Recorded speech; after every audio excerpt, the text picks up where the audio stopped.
여러분 안녕하세요. 잠깐 기도하겠습니다. 사랑하는 하나님 아버지 은혜를 감사합니다. 오늘도 진리의 말씀으로 우리를 거룩하게 만들어 주실 하나님을 찬송하며 성령님 이 시간 함께 해주실 것을 믿고 의지하옵고 예수님의 이름으로 기도하옵나이다. 아멘. 여러분 오늘은 22장을 2장에서 이삭을 바치는 그 장면을 첫 번째 목요일날 공부했고요. 오늘은 이제 23장과 25장을 1절에서 18절까지를 공부할 것입니다. 왜 그러냐면 아마 이제 이삭의 인생은 따로 창세기 3에서 이제 창세기 3에서 3, 4에서 이제 그 이삭과 요셉의 공부를 할 건데요. 그러기 위해서 24장이 빠진 것 같습니다. 그러니까 이제 23장을 공부해 보겠습니다. 사라가 죽는 거예요. 그리고 또 25장 1절에서 18절도 아브라함이 인생을 마감하는 그런 장면입니다. 근데 이제 이걸 공부하고 얻은 결론을 오늘 공부할 생각입니다. 22장과 23장, 또 5장 1절에서 18절까지를 공부한 거를 이제 정리해보는 그런 시간을 갖도록 하겠습니다. 창세기 23장을 공부해 보겠습니다. 여러분도 색칠 다 해오고 오셨을 거고 하나님이나 아브라함이나 이제 하고 싶은 거 주제별 목록했을 거라고 생각합니다. 그러면 제 강의를 듣는 것이 어렵지 않을 것이고요. 자, 잠깐 23장 사라를 가나안에 장사하는 아브라함이라고 이제 제목을 지었습니다. 1절에서 2절은 아브라함이 눈물을 흘리면서 사라의 죽음을 애도하는 모습을 볼 수가 있습니다. 1절은 127세를 향수하고 사라가 죽었습니다. 그리고 2절에서는 가나안 땅 헤브론 기란 야르바에서 죽었지요. 그리고 사라를 위해 슬퍼하며 애통하는 아브라함이 하나님을 불신하는 것이 아니라 불신해서 사라가 죽은 것이 슬픈 것이 아니라 제가 위에 써놓은 것처럼 사랑하는 사람과 사별할 때 솟구치는 슬픔을 하나님이 우리의 상한 마음을 낫게 하시기 위해서 주시는 것이 눈물이라고 저는 생각합니다. 엄마 아버지 돌아가시고 저도 이제 제 삶의 위기까지는 안 갔어도 뭐 꽤 오랫동안 슬퍼하는 시간들을 가졌는데요. 울지 않았으면 그것이 다 마음속에 웅어리가 져서 많이 오랫동안 몸도 안 좋아지더라고요. 슬픈 것이 그런 거였어요. 그래서 이제 아마 아브라함도 눈물을 많이 흘렸던 것 같습니다. 자, 3절에서 6절 사라의 외장지를 사려는 나그네 아브라함. 그러니까 이제 아브라함이 들어와서 땅을 처음 사는 것이죠. 3절에 시체 앞에서 일어나 헷 족속에게 가서 헷 족속을 시옷 하나만 해야 되는데 두 개를 했네요. 자, 헷 족속에 가서 표시해 넣어요. 4절 나그네라 하며 매장지 소유를 요구합니다. 5절에서 6절에서는 헷족속이 주라 칭하고 아브라함을 주라고 얘기합니다. 하나님의 방백이라고 하면서 매장지 소유를 금할 자 없다고 얘기하면서 다 가지시라고 우리가 저기 제공하겠다고 이렇게 얘기를 합니다. 근데 아브라함이 위상이 완전히 달라져 있죠. 주라고 칭함을 받고 그리고 하나님의 방백이신데 그 매장지쯤은 우리가 제공할 수 있습니다. 거저 주겠습니다. 이렇게 얘기를 합니다. 그런데 이 7절에서 16절을 보면 매장지를 정정당당하게 사려고 하는 아브라함이 나옵니다. 7, 8절에서 겸손한 자세로 일어나 몸을 굽혀 죽은 자 장사하게 하는 일이 당신들에게 달려있다고 얘기를 합니다. 아브라함이 7, 8절에서. 그리고 9절에서 에브론의 막벨라구를 매장지로 사서 소유하게 해달라고 다시 요구를 합니다. 10절에서 11절에서는 굴을 사용하되 밭도 사용하라는 에브론 사람들의 말이 있었습니다. 그러니까 12절에서 13절에서는 성문 안 모든 사람이 보는 데서 겸손한 자세로 땅값을 치르겠다고 얘기를 합니다. 14절 15절은 400세겔의 땅이라 하는 에브론 사람들이 400세겔일 것이라고 얘기를 합니다. 쳐보면 16절에서는 400세겔을 달아 은 400세겔 4.5kg이래요. 다른 모든 성문한 사람들이 보는 데서 아주 떳떳하게 에브론에게 그 땅을 삽니다.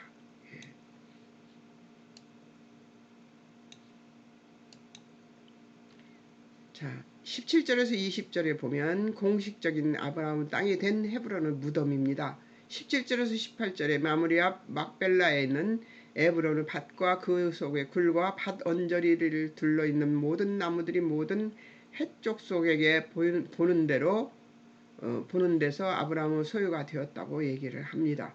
19절에서는 사라를 그곳에 매장합니다. 순서와 질서를 따라서 일하는 모습을 볼 수가 있지요. 하나님의 일은 이렇게 매끄럽게 해야 합니다. 자, 20절 햇사람들은 아브라함의 그 밭과 굴을 매장지로 양도했습니다.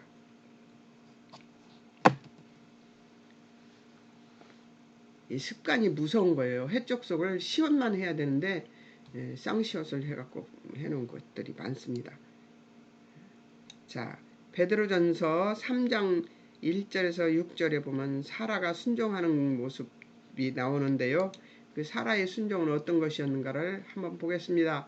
6절에 아브라함을 주라 칭하여 복종합니다. 6절에서 선을 행하고 아무 두려운 일에도 놀라지 아니함으로 딸이 되는 것이죠. 그러니까 하나님 앞에는 딸처럼 행동했다 이렇게 얘기를 순종하고 행동했다 하는 것을 보여줍니다. 사라의 일생은 순종에 달려있는 것이죠. 자, 이제 25장을 1절에서 18절을 공부해 보겠습니다. 족장 아브라함의 죽음입니다. 사라는 이렇게 죽었는데 매장지를 떳떳하게 사서 그렇게 매장지를 만들어 놓은 것을 볼 수 있고요. 자, 1절에서 6절은 아브라함이 유언을 합니다. 그 유언은 하나님의 약속을 염두에 둔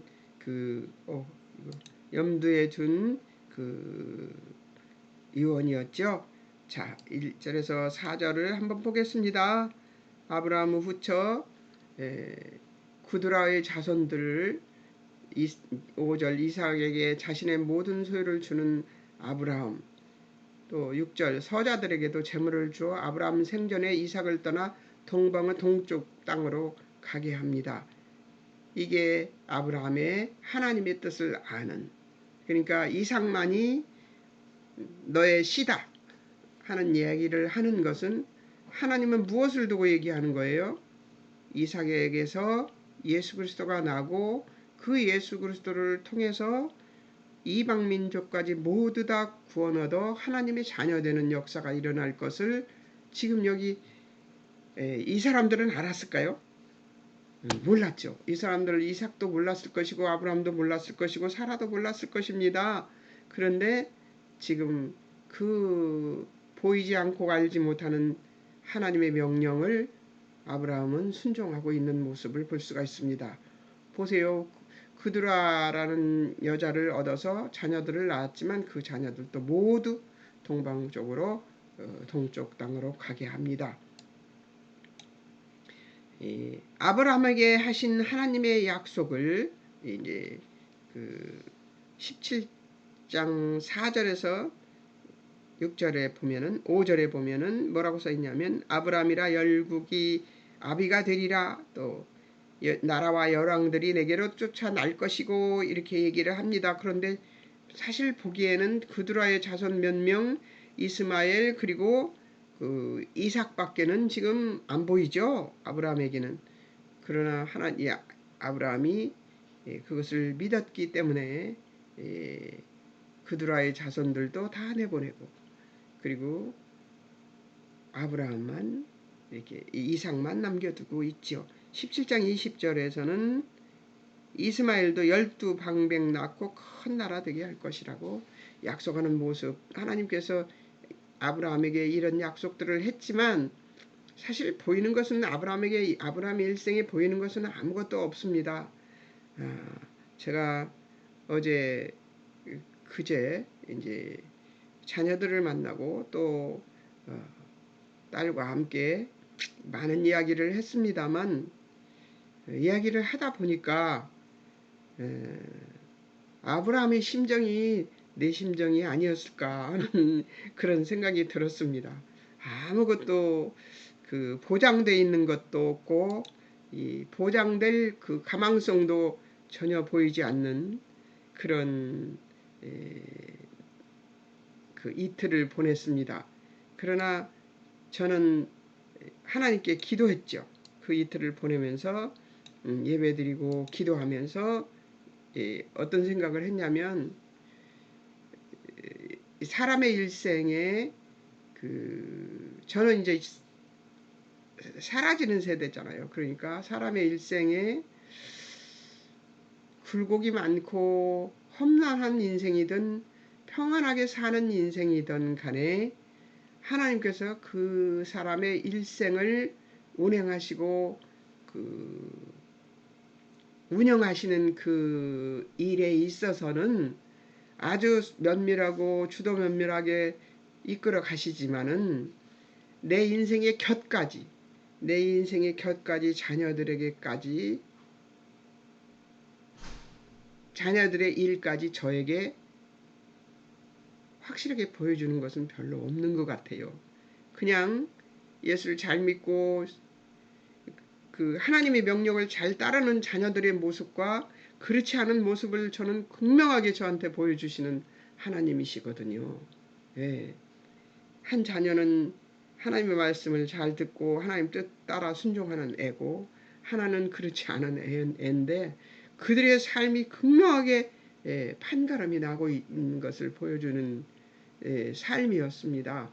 저는 그것이 너무 안타깝고 너무 힘들고 그렇지만 제가 어떻게 할 수 있는 부분이 전혀 없다는 것을 알게 되었고, 그리고 그 아주 희미하게 그들이 일생을 보여주는데 제가 그런 말을 했습니다. 어제 네 인생에 말을 듣지 않던 하나님의 말씀을 듣지 않는 그 애에게 내가 그렇게 말했어요. 네 인생에 하나님이 계획하신 것이 반드시 있다. 그렇기 때문에 너를 아주 구렁텅이에 빠지게 하지 않고 이렇게 운행하고 있지 않느냐. 그런데 인생은 아무도 모른다. 인생은 아무도 알 수가 없다. 내가 이렇게 노년에 평안하게 살게 해 주실 줄 누가 알았겠느냐. 아무도 몰랐기 때문에 나 자신도 몰랐고, 그렇기 때문에 이렇게 살고 있는데, 네 인생도 아직 다 살지 않았기 때문에 더 살아봐야 된다. 그러나 하나님 앞에 순종하는 것이 맨 처음 일이다. 이렇게 얘기해주고 돌아섰습니다마는, 그리고 보냈습니다만, 그러나 이 아브라함도 이제 정리를 하는 것을 보면, 자기 인생을 정리하는 것을 보면 이삭이 아닌 다른 아이들은 모두 내보내고 이삭만 데리고 있는 모습을 볼 수가 있습니다. 자, 아브라함은 죽음 사라와 함께 묻힙니다. 7, 8절에 175세에 그 수가 높고 나이 많아 기운이 지나여 죽어 자기 열족에 돌아갔다고 나옵니다. 자, 이제 그렇게 됐는데 이삭과 이스마엘의 행적을 한번 보겠습니다. 이제 아브라함과 사라가 다 죽었어요. 그리고 이제 그 후세대가 지금 나옵니다.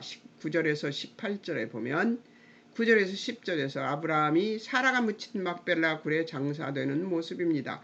11절 이삭이 아브라함이 죽은 후에 하나님이 그의 아들 이삭에게 복을 주시고 브엘라 헤로이 근처에 거하게 합니다.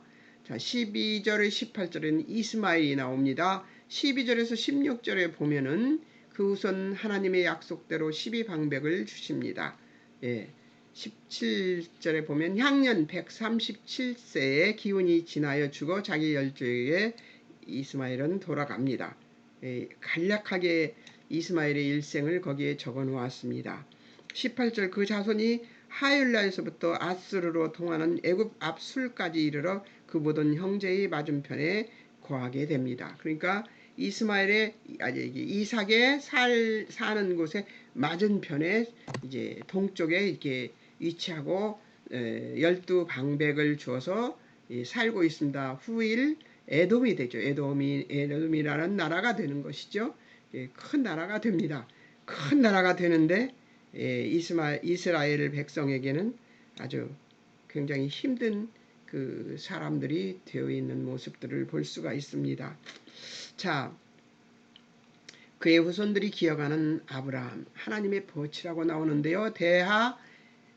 역대하 20장 7절에 나옵니다. 그 땅의 주의 벗 아브라함의 자손에게 영영히 주셨다. 그러니까 하나님의 약속이 지켜지는 것을 역대하에서 볼 수 있는 것이죠. 또 이사야 41장 8절에서는 하나님의 벗 아브라함이라고 나옵니다. 또 야고보서 2장 23절에는 아브라함이 하나님을 믿으니 이것을 의로 여기셨다. 성경에 응하였고 그는 하나님의 벗이라 칭함을 받았다고 이렇게 나옵니다. 아마 이 야고보도 이사야서를 읽었던 것 같아요. 하나님의 벗이라 칭함을 받았다고 얘기를 합니다. 그러니까 주의 벗이라고 또 역대하에서도 나와요. 그러니까 아브라함은 하나님의 벗으로 살았던 인생이었습니다.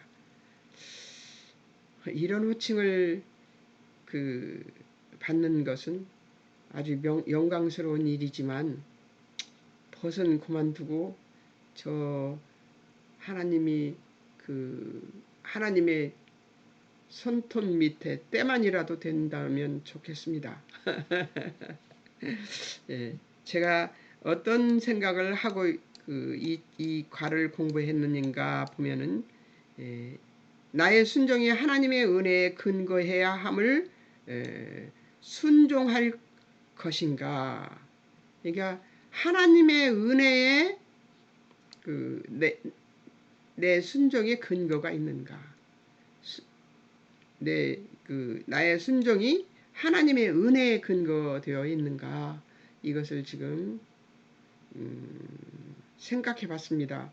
아브라함도 죽을 때쯤 되어서는 모든 다 마음을 내려놓고 자녀들에 대한 애착도 내려놓고 그리고 동쪽으로 다 애들을 보내는 그런 삶을 살았습니다. 근데 제가 이 과를 공부하면서 깨달은 것은 아브라함이 하나님의 계획은 하나님의 창조시에 하나님의 사람들에게 인간에게 인류에게 복 주시고자 했고 번성하고 충만하게 만들고자 했던 처음에 인간을 만든 의도로 그들을 에덴 동산에 살게 하면서 아무 근심 걱정 없이 살게 하면서 하나님만을 의존하고 살 수 있도록 만든 그런 상황으로 다시 돌아가게 만들고 싶은 그것을 아브라함이 알았던 것이 아닌가. 그래서 그 다음부터는 이삭을 바친 이후로부터는 이스마엘을 내보내고 그런 이삭을 바치라고 할 때도 순종했고, 그러니까 이스마엘을 내보낸 이후에 아브라함 태도가 달라졌거든요.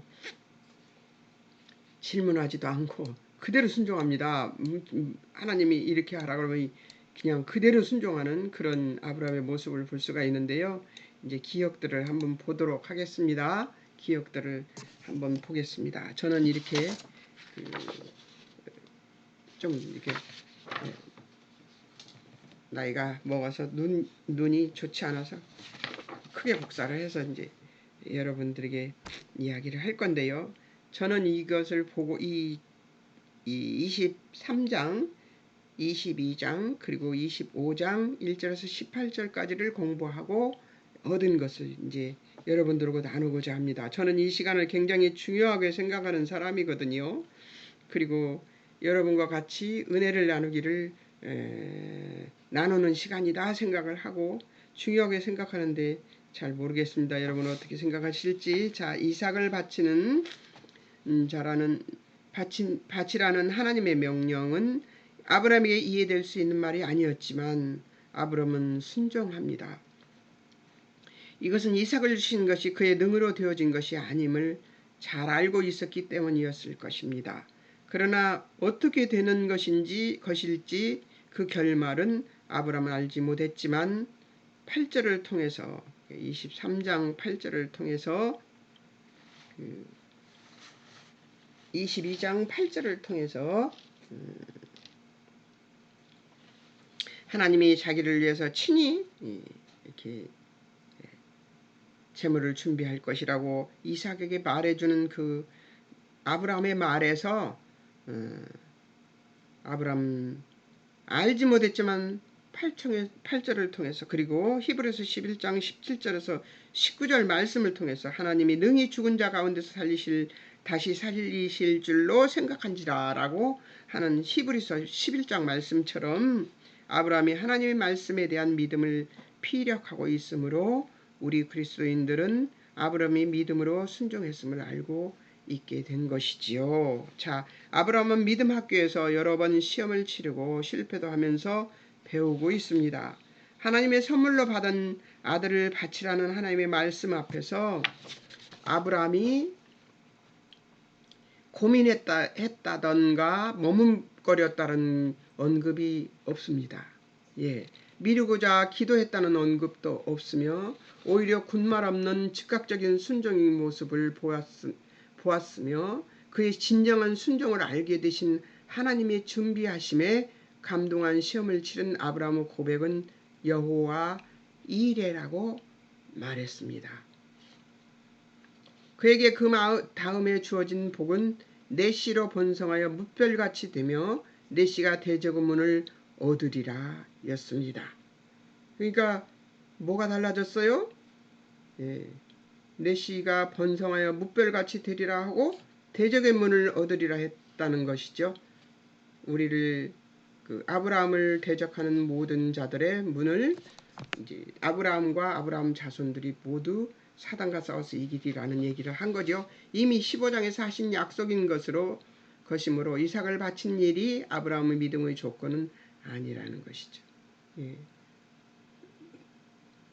하나님이 인류를 창조하시고 복주시고 번성케 하시고 하셨지만 그러나 인류는 주어지는 족족 죄를 범하여 하나님으로부터 끊어져 절망에 빠져버리고 맙니다. 이러한 인류의 역사에 하나님께서 개입하셔서 인류를 구원하시는 일의 첫 사건으로 아브라함이 등장하고 있으니 아브라함의 존재나 생애는 인류를 구원하시려는 하나님의 구원이 어떻게 이루어지는 것인가에 초점이 있는 것입니다. 아브라함이 어떤 인물인가를 알기 위한 것이 아님을 인식하고 성경을 보아야 한다는 것을 기억해야 함을 이야기하는 것입니다. 그래서 아브라함은 5절에서 우리가 라는 복수를 써서 종들에게 제사후 돌아오리라는 말을 사용합니다. 예.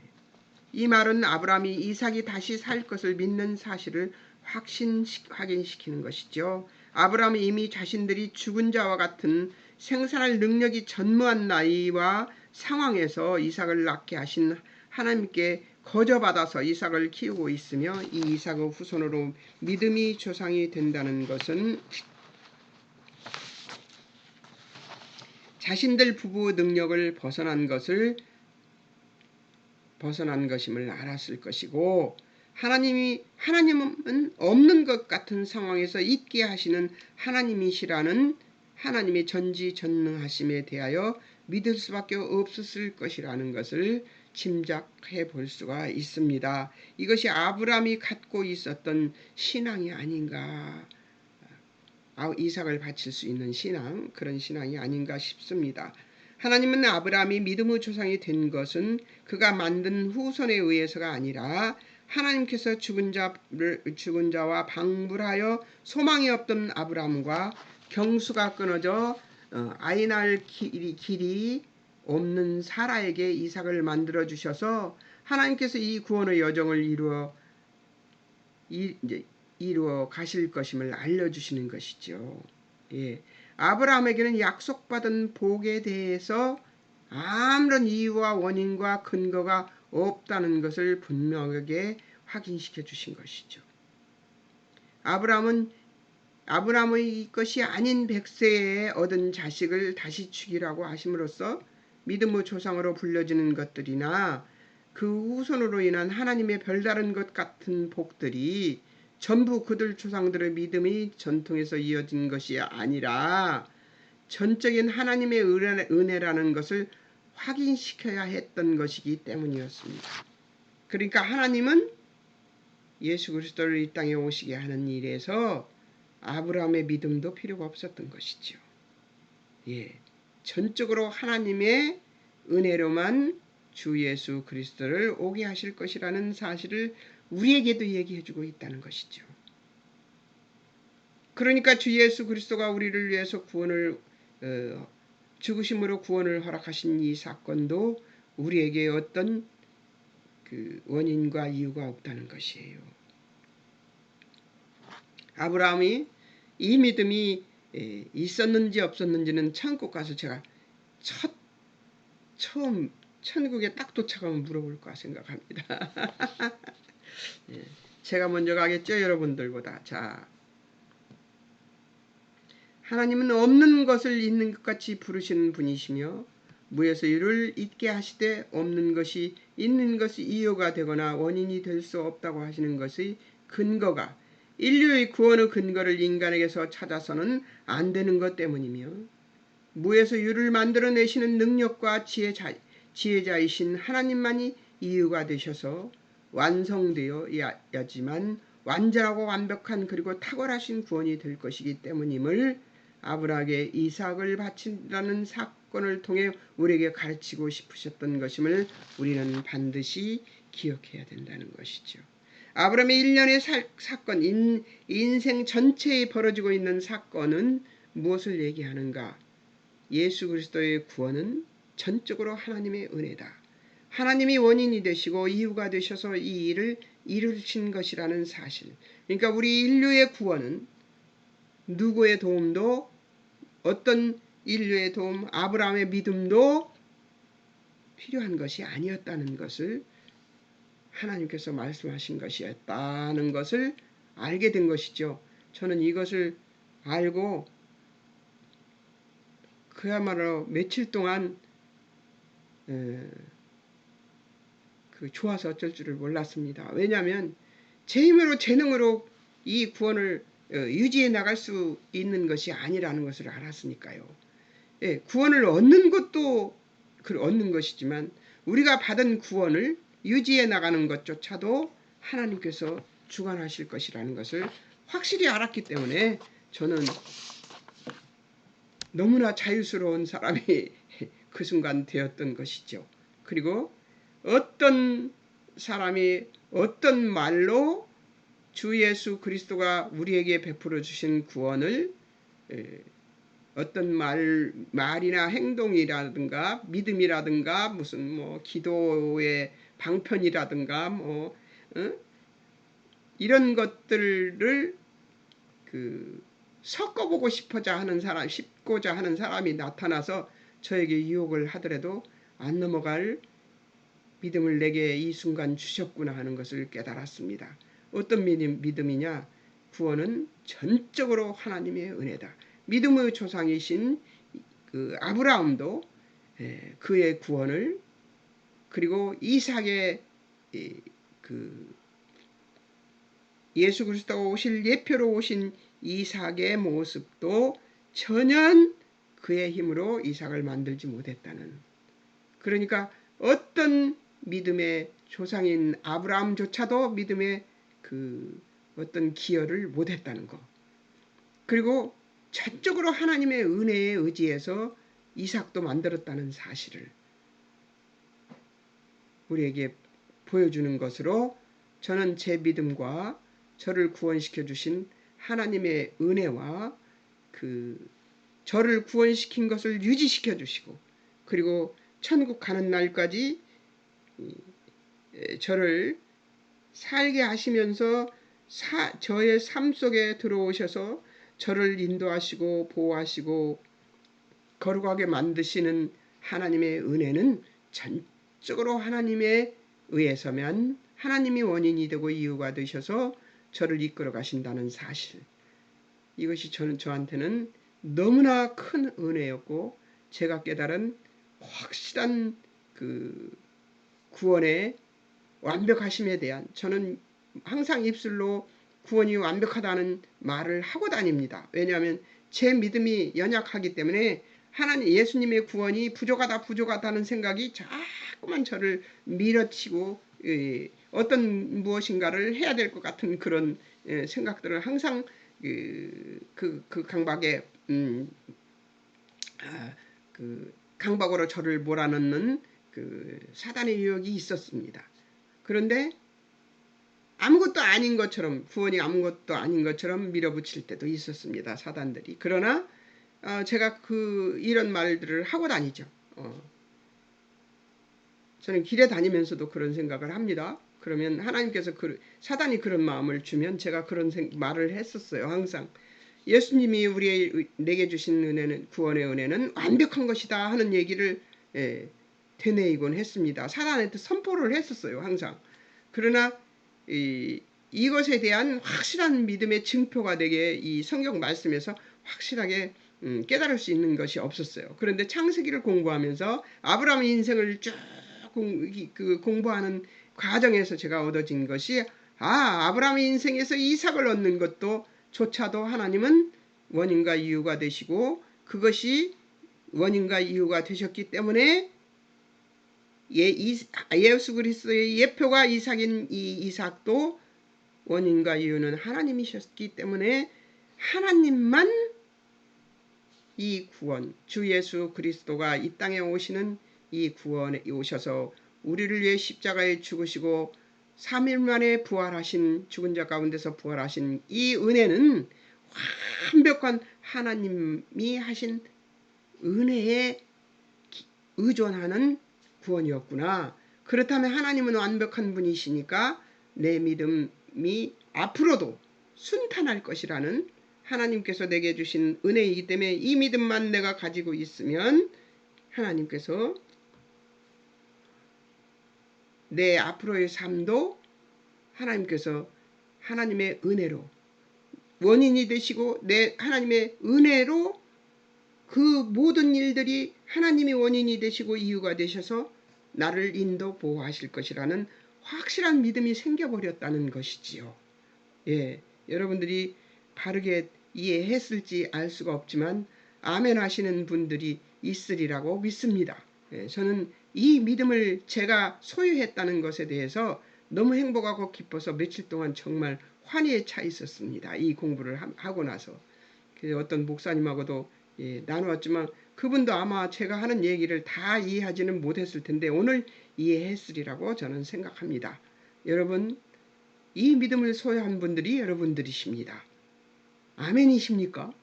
이 믿음을 소유하시는 어떤 미혹이 와도, 어떤 사단의 미혹이 와서 속살거릴 때가 있습니다. 우리에게 그거 완벽하지 않잖아? 하나님이 다 해주신다고? 너 지금 이거 슬퍼서 힘들어하고 너 괴로워서 힘들어하잖아? 막 이러면서 사단이 속삭일 때가 있잖아요. 마음이 믿음이 연약해지고 그럴 때 선포할 수 있습니다. 아니, 하나님이 내 믿음의 원인이시고 내 구원의 원인이시고 이유가 되시기 때문에 내 구원은 완벽해. 선포할 수 있지 않겠어요? 저는 이제 그런 미혹도 오지 않겠지만 이런 믿음을 장착했으니 그런 미혹도 오지 않겠지만 그때 이렇게 고백할 수 있다는 것을 사단에게 선포할 수 있다는 것에 너무 만족한 그 이후의 삶이었습니다. 이걸 공부한 이후에 지금 7월 중순경 아마 이 공부를 한 것 같은데 너무 행복했습니다. 그리고 지금도 행복합니다. 여러분, 이 믿음을 장착하는 여러분들 되시기를 예수님의 이름으로 축원합니다. 잠깐 기도하겠습니다. 아멘 하신 분은 그 복을 누리실 줄을 믿습니다. 잠깐 기도하겠습니다. 사랑하는 하나님 아버지, 아버지의 구원은 완벽하십니다. 아브라함에서부터 하나님께서 예표하시고 이삭을 통해 예표하시고 그 이삭이 하나님이 주여 아브라함에게 아브라함과 사라에게 아무 능력이 없을 때 이삭을 보내주셔서 그로 말미암아 주 예수 그리스도가 오실 것을 예표하신 이 사건은 주 예수 그리스도가 우리를 구원시킨 사건의 완벽함을 말해주고 있는 것이라고 믿습니다. 아브라함도 이삭 사건을 통해서 그 일을 알고 그 이후에 그의 삶은 하나님의 말씀에 불순종하는 모습이 없습니다. 하나님 감사합니다. 하나님의 말씀에 절대로 순종할 수 있는 믿음을 장착할 수 있도록 우리를 인도해 주시니 감사합니다. 오늘도 성령님이 함께 해주셔서 이 일을 할 수 있었음을 감사드리며 다음 주에는 이제 그 다음 이삭의 인생을 공부할 것입니다. 하나님 이삭의 인생에서도 우리가 많은 것을 많은 하나님의 뜻을 얻을 수 있도록 도우시고 인도하옵소서. 주님께서 함께해 주신 것을 감사하며 예수님의 이름으로 기도합니다. 아멘. 여러분 이 24장, 25장 이런 24장과 25장을 공부해 보셔야 됩니다. 25장 남은 이제 9절이죠. 19절부터 34절까지를 공부해 보셔야 됩니다. 여러분 색칠해서 주제별목으로 꼭 해보십시오. 참 비도 오고 태풍도 온다는데 몸 조심하시고 건강하시기를 바랍니다. 안녕히 계세요. 감사했습니다.